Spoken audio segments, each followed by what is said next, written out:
Black money দেখতে কি কালো টাকা নাকি সাদা টাকার মতোই?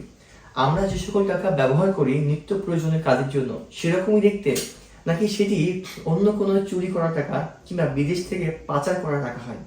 এই ব্ল্যাক মানি কি ব্যাংক থেকে উঠানো যায়, নাকি ব্ল্যাক মানি অন্য কোনো রকম? হ্যালো এভরিওয়ান, ওয়েলকাম টু ল সেবা। সঙ্গে আছি আমি অ্যাডভোকেট শাকির আহমেদ। আজকে কথা বলছি ব্ল্যাক মানি নিয়ে। আপনারা নিশ্চয়ই ব্ল্যাক মানি সম্পর্কে অনেক কথা শুনেছেন, অনেক কথা জানেন। আপনারা এটাও শুনেছেন এই বছর সরকার ব্ল্যাক মানিকে হোয়াইট করার সুযোগ দিয়েছে, অর্থাৎ কালো টাকাকে সাদা করার সুযোগ দিয়েছে। এটি আসলে কি? এটি কি আপনার কোনো টাকা যেটি কালো হয়ে গেছে সেটিকে রং করে সাদা করবেন, নাকি আইনি কোনো সিস্টেম আছে যেখানে কালো টাকা দিব অটোমেটিক সাদা হয়ে যাবে?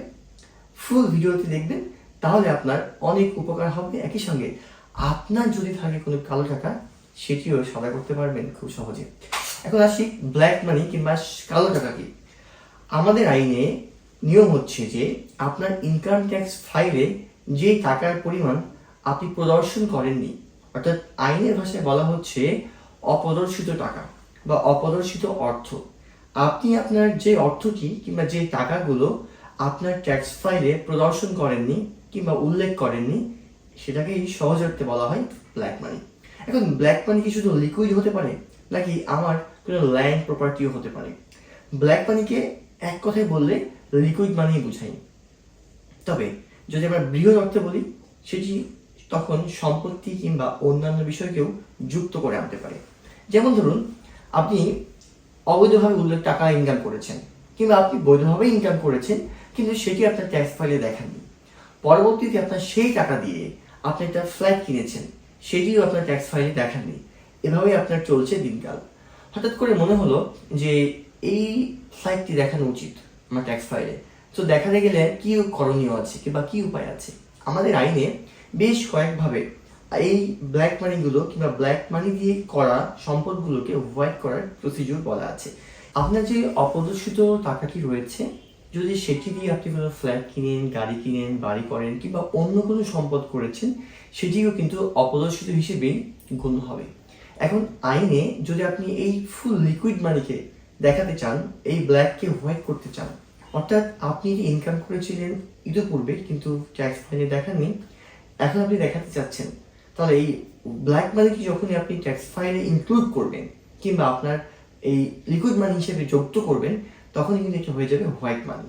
অর্থাৎ ব্ল্যাক থেকে হোয়াইট করার প্রসিডিউরটি হচ্ছে আপনার যেটি অপ্রদর্শন করা হয়নি ট্যাক্স ফাইলে কি প্রদর্শন করবেন। বর্তমান আইনে এই বছরে সরকার সুযোগ দিয়েছে আপনি 15% হারে যদি ট্যাক্স দেন, অর্থাৎ আপনার যদি 1 লক্ষ টাকা আপনি ব্ল্যাক মানি থেকে হোয়াইট করেন, তাহলে আপনাকে 15,000 টাকা ট্যাক্স দিলেই আপনি এটাকে হোয়াইট করতে পারছেন। তবে যদি আপনি এরকম ব্ল্যাক মানি দিয়ে আপনি কোনো ফ্ল্যাট কিনেন, প্লট কিনেন, গাড়ি কিনেন কিংবা বাড়ি করেন, তাহলে সেটি কিন্তু আবার 15% হারে নয়, বরং সেখানে ফ্ল্যাট কিংবা প্লটে আপনাকে দিতে হবে পার স্কোয়ার মিটার হিসেবে ট্যাক্স। অর্থাৎ আপনি আপনার এই ব্ল্যাক মানি কিংবা হোয়াইট মানি যেটি বলেন না কেন, সব দিক থেকে কিন্তু একই রকম, তো টাকার কোনো পার্থক্য নেই, বরং আইনে সংজ্ঞার মধ্যেই কিন্তু আমরা এটাকে একটু করে ভিন্ন করা হয়েছে।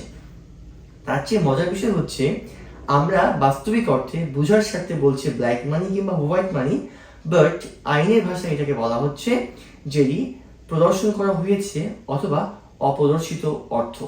তবে আপনি যদি আপনার অপ্রদর্শিত অর্থটি ব্যাংকে রেখে দেন কিংবা ক্যাশ হিসেবে রেখেছেন আপনার বাসায়, আপনি আপনার ট্যাক্স ফাইলে ঠিক ক্যাশ মানি হিসেবে দেখাতে চান, তখন কিন্তু আপনার এই বর্তমান আইনের যে নিয়মটি দেওয়া হয়েছে 15% হারে, এটি অ্যাপ্লাই হবে। অন্যথায় আপনার ফ্ল্যাট প্লট, গাড়ি বাড়ি কিংবা অন্য কোনো প্রপার্টি কেনার ক্ষেত্রে কিন্তু এই 15% হারের যে রেটটি, এটি কিন্তু প্রযোজ্য হবে না। তাই মনে রাখবেন, সরকার কিন্তু সব সময় এই ব্ল্যাক মানি হোয়াইট করার সুযোগ দেয় না। এবার সুযোগ দিয়েছে, ইতিপূর্বে কয়েক বছর আগেও আরেকবার সুযোগ দিয়েছিল, তখন 10% ছিল। এর আগে সুযোগ দেওয়া হয়েছিল তৎকালীন তত্ত্বাবধায়ক সরকারের সময়। অর্থাৎ যদি আপনার কাছে কোনো ব্ল্যাক মানি থেকে থাকে, হোয়াইট করার জন্য অনেক অনেক সুযোগ কিন্তু এবার আইনে রয়েছে। তাই সুস্থভাবে কোনো ধরনের আইনি জটিলতায় না পড়তে আপনার ব্ল্যাক মানি হোয়াইট করতে পারেন খুব সহজে। যে কোনো প্রয়োজনে তথ্য কিংবা সহায়তায় সঙ্গে আছি।